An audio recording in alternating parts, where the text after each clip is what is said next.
Hey, what's up guys? Today I'll show you a horror film, Candyman. Spoiler ahead, watch out and take care. The movie begins in a small town inhabited by minorities, called Cabrini Green, during the year 1977. A young boy nicknamed Kit is walking in the town, heading to the laundry shop. The police officers suddenly stop him and ask him if he saw the wanted man in the picture, named Sherman. He then says he is not familiar with Sherman and proceeds to go to the laundry shop. Inside, he notices a strange hole in the wall. As he is about to leave, Sherman walks out from the hole with his hook hand while holding candies. Upon seeing him, Kid screams at the top of his lungs out of fear. The scream catches the attention of the police officers. As they appear to respond to the situation, the scene suddenly moves towards the present-day Cabrini Green. After many years, Cabrini Greens is now fully gentrified.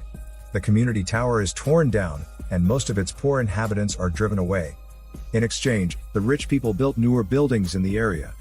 A visual artist named Anthony, with his girlfriend, an art gallery director nicknamed Beauty, is one of the newly moved people in the gentrified town. To celebrate their new home, Beauty's brother, called Brother for short, visits them and brings wine. Brother criticizes Beauty for buying a home in the town, believing that the town is haunted. Brother then tells them a creepy urban legend about Helen Lyle, a white grad student who went mad after coming to Cabrini Green for research purposes. It was believed that Helen beheaded a Rottweiler and played with its blood. As the police chased her, she proceeded to escape and killed people along the way, leaving trails of bodies.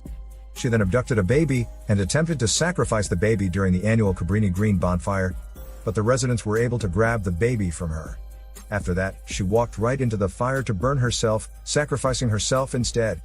The following day, in his work, the boss tells Anthony that his new painting seems to lack inspiration.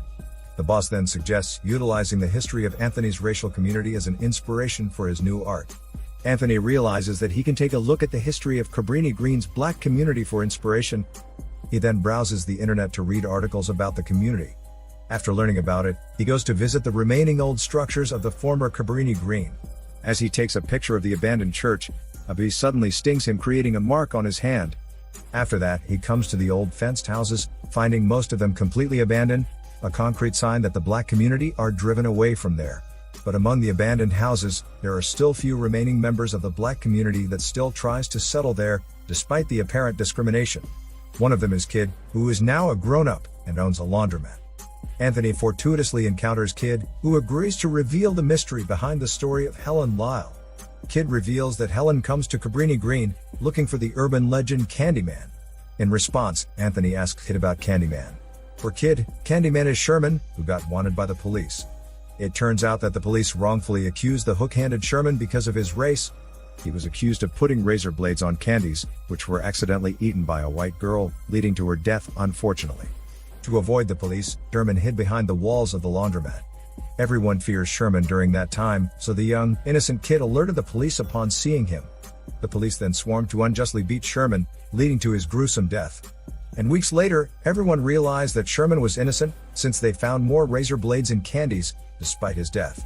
Everyone then believed that Sherman's spirit continues to live as Candyman. What's more, it is believed that anyone who speaks Candyman 5 times in the mirror will summon him. He will appear in the mirror reflection to kill whoever said his name. Upon knowing Candyman's story, Anthony finally gains inspiration for his art. He then proceeds to create art that depicts the violence Sherman suffered from the police officers. After finishing the art, he shows it to Beauty and shares Candyman's story. Anthony then reveals to her that they can summon Candyman by saying his name 5 times in the mirror. Out of curiosity, Anthony tries it. The frightened Beauty stops him, but he continues. Beauty then playfully beats the shit out of Anthony. Unnoticed, Candyman suddenly appears in the reflection, but weirdly enough, he does not kill Anthony, who said his name. After some time, Anthony successfully developed an art exhibit inspired by Candyman. Confident in his creation, Anthony presents his art exhibit in an art gallery. The story of Candyman suddenly gets the curiosity of a young student, and takes a look at his art exhibit. Meanwhile, the art critic takes a look at Anthony's art exhibit and notices the change in his style. To Anthony's disappointment, the art critic is not impressed upon seeing his depiction of the violence in the process of gentrification, thinking that the idea is already a cliché. The other artist also mocks Anthony's work by making sarcastic remarks about it, while the boss and his girlfriend laugh at it. This leads to an exchange of negative words between him and the boss.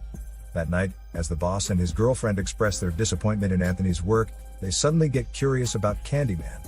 They then mockingly say Candyman's name 5 times in front of the mirror, which is part of Anthony's art exhibit. Candyman appears in the reflection and instantly slits the girlfriend's throat, making her bleed to death. Candyman only appears in the reflection, but he can influence the world outside the mirror. Upon seeing his girlfriend's gruesome death from Candyman's hook hand, the boss tries to escape out of the gallery in fear. But he finds the door locked. Candyman then slits his ankle and grabs him back. In the end, Candyman grabs the helpless boss with his hook and chokes him to death. The following day, Beauty comes to the art studio and finds the dead bodies of the boss and his girlfriend, making her scream in fear. The news about the dead bodies quickly spreads, and the police officers begin their investigation. Later at night, Beauty is having a bad dream of her childhood traumatic experience after witnessing her father commit suicide. Candyman also appears in her dream, which instantly wakes her up. She comes to tell Anthony about her bad dream, but he also acts strangely that night. It seems that Anthony is getting more obsessed with the mystery behind Candyman. So the next day, Anthony comes to the university to learn more about Helen and her possible encounter with Candyman. As Anthony enters the elevator, it begins to malfunction, and a sharp candy appears out of nowhere. He takes a look at the mirror and finds his reflection appearing as the bloody Candyman, scaring the smelly shit out of him. The elevator door suddenly opens, as if nothing happened. The confused students see him frantically moving inside. After that, Anthony appears to be more inspired, as he keeps on spontaneously painting different abstract faces on the canvas. He is painting differently, as he seems to paint the faces out of the madness. Also, his hand injury from the bee sting is getting severe. Suddenly, he receives a call from the art critic, inviting him for an interview. It turns out that the art critic gets interested in his work after it becomes famous because of the murder of the boss and his girlfriend. To let the art critic engage in his work, he dares her to say Candyman's name on the mirror. She then excuses herself and goes to the bathroom, presumably saying Candyman's name. Meanwhile, Anthony walks to the hallway and notices his mirror reflection appears as Candyman. He then keeps moving, and the Candyman reflection follows his exact movement, confirming that he truly appears as Candyman in his reflection.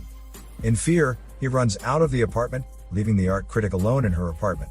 The Candyman then proceeds to murder the art critic for saying his name earlier. Later, Anthony and Beauty come to a dinner meeting with the prominent artists.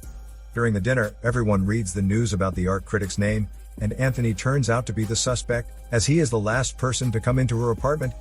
At this moment, Anthony realizes that Candyman murdered the art critic since he dared her to say Candyman's name. He then abruptly leaves the dinner meeting and heads to Kid to learn more about Candyman. Kid reveals that Candyman is not a single person, but a whole group of racial violence victims like Sherman. This means that Candyman appears using the faces of racial violence victims.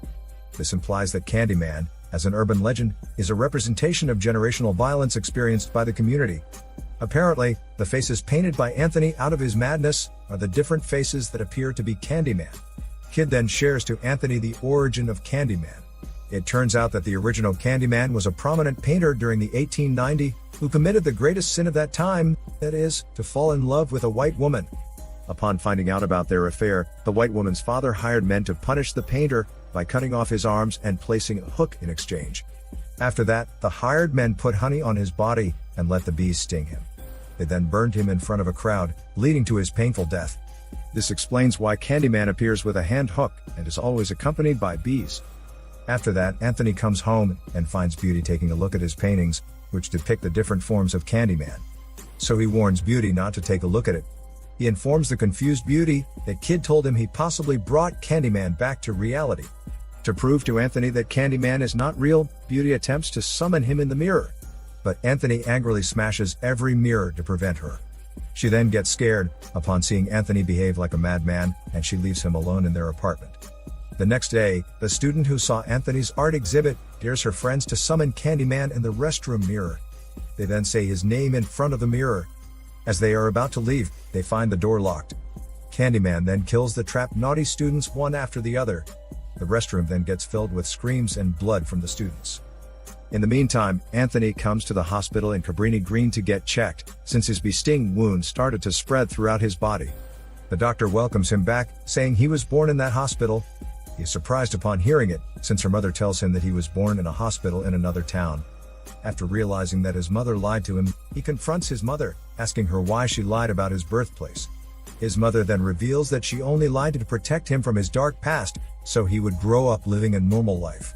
It turns out that he was the baby involved in Helen Lyle's story, so his mother tells him the truth about the story. Contrary to the urban legend, Helen saved him, and Candyman is the one who abducted him and attempted to burn him in the bonfire. Fortunately, Helen came to save him from the fire, but she got burned to death instead of him after saving him. After that, the community had a pact to never speak Candyman's name again, so he would never return to the world ever. Unfortunately, someone broke the pact and brought Candyman back to the world. Candyman then finds Anthony again after he summoned Candyman in the mirror. Apparently, Candyman did not kill Anthony after saying his name because he chose Anthony to be the next Candyman. After learning the truth, he walks out of his mother's house, completely devastated. He then proceeds to wander aimlessly along Cabrini Green. Meanwhile, the concerned Beauty notices that Anthony is missing. She calls every friend of Anthony, but no one saw him. Suddenly, she remembers Kid, who keeps telling Anthony about Candyman. She then comes to the laundromat to ask Kid about Anthony. But upon arriving there, Kid abducts her and brings her towards the abandoned church. It turns out that Kid also kept Anthony, who appears to be completely unaware of everything because of his deteriorating mental and physical condition. At this moment, it is revealed that during his childhood, Kid did not only witness the violence inflicted on Sherman, but he also witnessed how Sherman's vengeful spirit through Candyman comes back to the world even after his death. Apparently, he saw with his own eyes how Candyman brutally murdered his sister after she summoned Candyman in front of the mirror. Kid then does not want the violence he witnessed in his community to be forgotten, so he plans to continue the Candyman urban legend. To execute his plan, he aims to help Anthony to meet his destiny as the next Candyman. He then calls the police and reports Anthony as the serial killer, responsible for the deaths caused by Candyman, knowing that the police will unjustly shoot Anthony to death because they think black life doesn't matter. To have a witness for the lawless violence that will take place, he abducts Beauty to let her see what will happen and be the storyteller. After calling the police, Kid helps the deteriorating Anthony to finally transform into Candyman. Kid cut Anthony's arms with a saw and shoves a hook in exchange, making him finally appear as the Candyman. Fortunately, Beauty escapes and hides in an abandoned house where Kid chases her. As he enters the house, Beauty instantly stabs him in the eyes, making him fall to the ground. Beauty then repeatedly stabs him to death. Anthony arrives at the scene and tries to embrace her. But due to his deteriorating condition, he falls to the ground and gets completely paralyzed.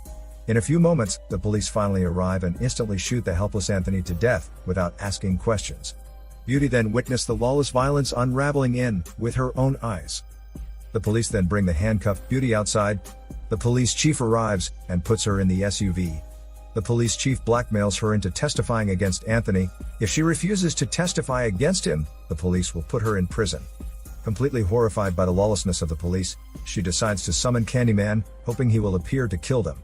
She then takes a look at herself in the car mirror and says Candyman 5 times. In a few moments, the police officer walks out of the house bleeding. Apparently, Anthony resurrects as Candyman, as they see him walking out of the abandoned house to execute the police officer one after the other. After killing every police officer outside, Anthony walks in front of the police chief, completely surrounded by bees, and he disappears. Upon seeing that Anthony is gone, the police chief attempts to run away from the scene. Beauty follows the police chief and finds him getting murdered by the original Candyman. After murdering the police chief, the original Candyman instructs her to tell everyone the story. This means that she will tell the story of Anthony, a victim of lawless violence, who comes back to the world as Candyman to take revenge. Therefore, the Candyman urban legend will be passed on, and in this sense, the history of lawless violence that their community experienced continues to live on together with it. This is Daniel CC Movie Channel. Stay safe and enjoy your day.